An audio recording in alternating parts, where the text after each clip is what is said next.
does, man. And that's what we do. First of all, stop this.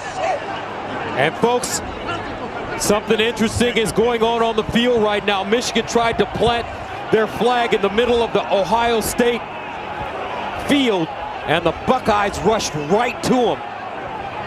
And now there's some skirmishes going on the field.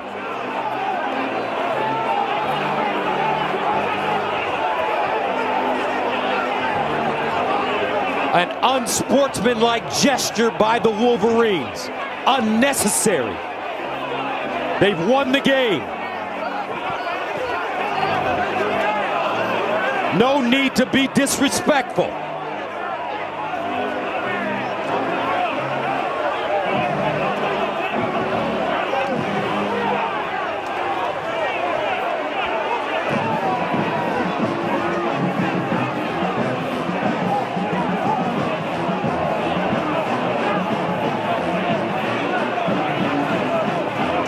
Someone probably just needs to grab that flag, or else this is going to continue to get nasty.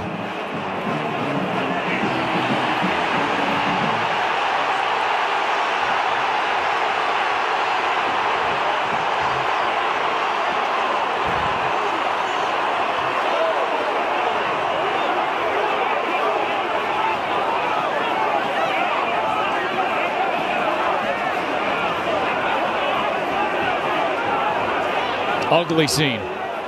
Incredibly ugly scene for a beautiful rivalry.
Get these guys in the locker room.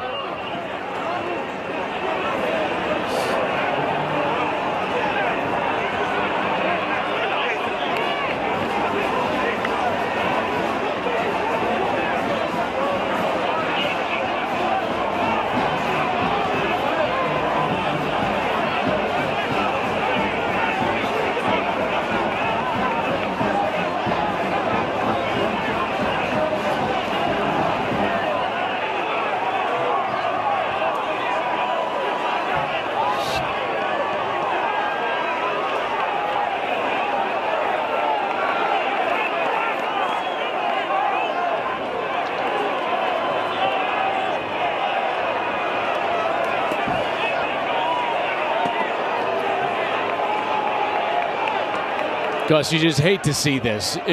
What a incredible Michigan game. won the game.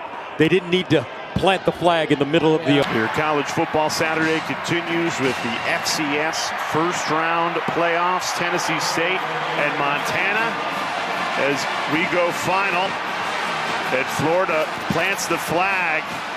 We've seen this cause chaos around college football. Started with Michigan, Ohio State, UNC, and North Carolina State got into it. And they got to get rid of this flag planting stuff. This is causing too many problems here. It's unnecessary. Florida took care of business tonight. This is just something you absolutely don't need.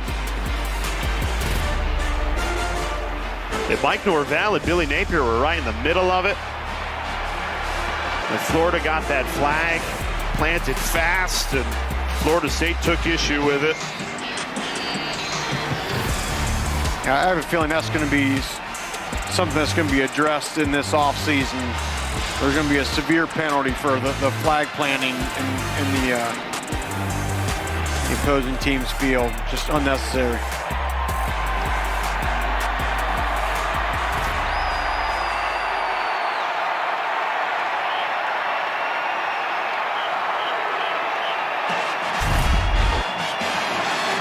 It's right in the center of this. Mike Norvell, the head coach, he's the one who rips the Florida flag off the Seminoles logo and throws it.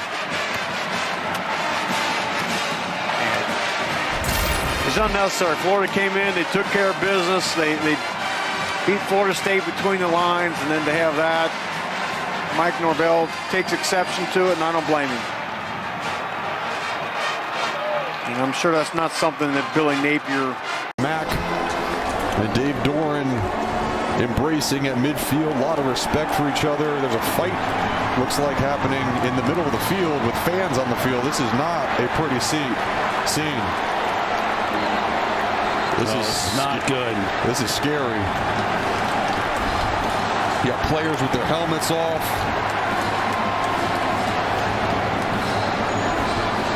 This is a bad scene. Both in the middle of the field, the fight has spilled over to the NC State bench. The NC State wanted to plant the flag at midfield, and players like J.J. Jones took exception to it. People laying on the ground, it looks like.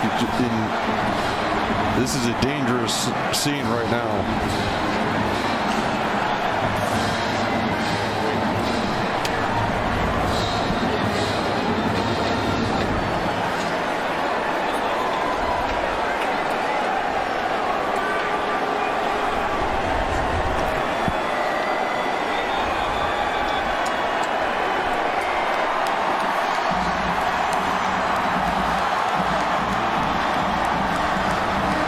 Now the NC State players go over to their fans in the far corner of the end zone, and that's the best place to wave your flag and celebrate. Touchdown of the game. And now a fight is broken out in the end zone with penalty flags all over the place. There were some punches thrown at the end of that play.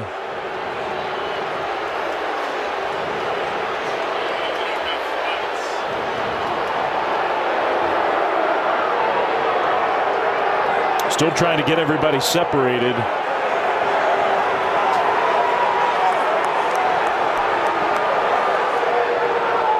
Touchdown, essentially, barring a miracle, is going to put this game away.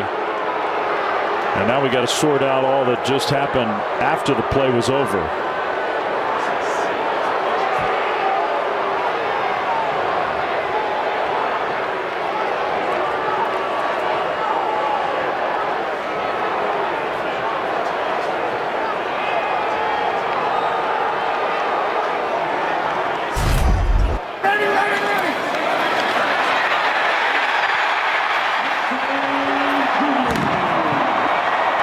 So that's how it started. Is a touchdown after the play was over. Unsportsmanlike conduct. Number 2, Houston. That player is ejected. Unsportsmanlike conduct. Number 5, BYU. That player is also ejected. The penalty yardage cancels. The try will be attempted from the 3-yard line. So Darius Lassiter for BYU kicked out of the game. A.J. Halsey for Houston kicked out of the game. The ruling on the field of a touchdown is under further review. Taase, the tight end, was trying to pull that defender off of his quarterback who was lying on the ground. And 2nd and 15. Pressure on Bourget. He's hit, gets it off, and it's going to be intercepted. Isaiah Taylor picks it off, and that'll do it. The winless streak is over in the Territorial Cup for Arizona. They had lost 5 in a row. And Jacob Manu was the man that got the tip to create the interception opportunity. An interception for South Arizona. They had 2 interceptions on the season coming into today. A pair of picks for the Arizona secondary this afternoon. And now flags are out as we have a fight on the field. You just don't want to see this because some of the suspensions of guys running off the field will leak into next year. That's something that you're just not thinking about this moment. And both these teams have fought so hard, you do not want to see it end with this type of display. One guy's just happy and he's not getting anything. Taylor. We're already good. Yeah, I got it. The result of the play was an interception, and that play stands as called. First down. After the play, there's unsportsmanlike conduct on both teams. For Arizona, number 4, number 56, and 98 are ejected. For Arizona State, numbers 28 and number 2 are ejected. They must leave the stadium area immediately. Great effort today by referee Stephen Strimling and his group, because these games are not easy to officiate. Not at all. And anytime you make a penalty announcement and you have to bring a list with you, that's an indication of what's happening on the field. Yeah, he did a really good job today of making sure he tried to keep control of the game early. And Auburn is in a heap of trouble. And it continues. Malcolm Simmons a drop. These playoff rankings brought to you by Capital One. And now there is a skirmish. We'll get back to this. But there is a skirmish over behind the Auburn sideline. Devontae Smith at the center of it. And he's being led away by Xavier Brown. And here they go again.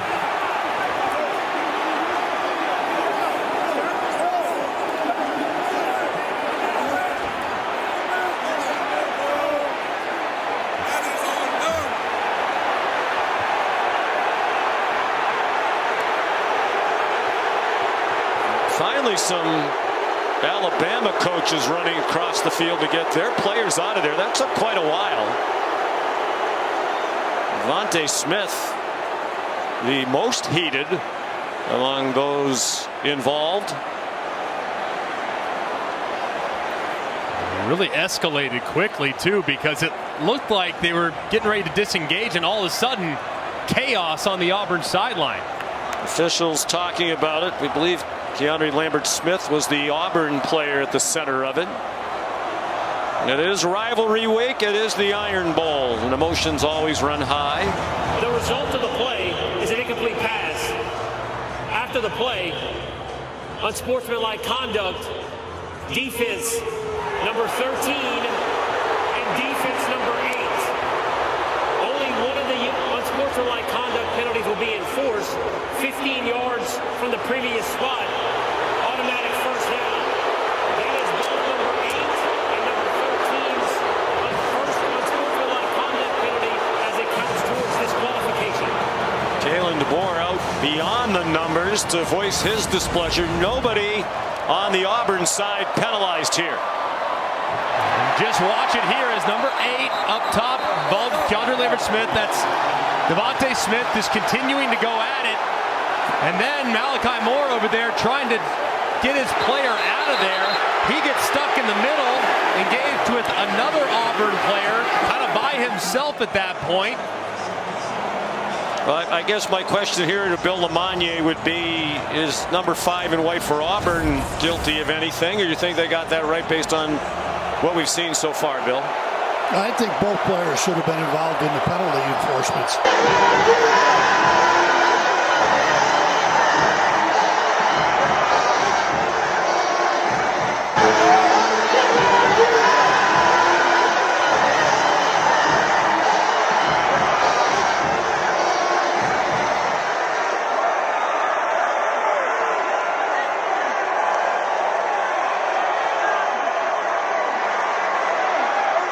Ladies and gentlemen, thank you for watching the Depth Chart Culture channel.